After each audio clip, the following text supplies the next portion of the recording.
একজন কৃষক বাঁশ গাছ লাগালেন। প্রথম বছর কিছুই হলো না, দ্বিতীয় বছর তাও কিছু হলো না, তৃতীয় বছর চতুর্থ বছর তাও কিছু হলো না।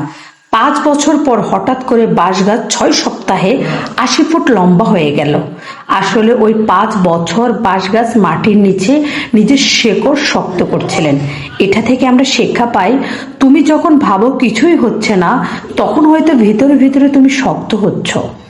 একজন মানুষ প্রতিদিন বৃষ্টিতে ভিজে কাজে যেত। একদিন সে বলল, আমার ভাগ্য খারাপ।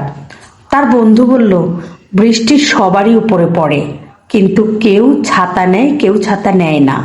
শিক্ষা, সমস্যা সবার জীবনে আসে, কিন্তু সমাধান খোঁজার মানসিকতা সবার থাকে না। এক বৃদ্ধ ব্যক্তি পানি আনতেন 2টা কলসে। একটা কলস নিখুঁত, আরেকটা কলস ফাটা। ফাটা কলস লজ্জা পেত। একদিন বৃদ্ধ বললেন, তুমি কি দেখোনি তোমার পাশের রাস্তায় ফুল ফুটে আছে? ওগুলো তোমার ফাটল দিয়ে পানি পেয়েছে।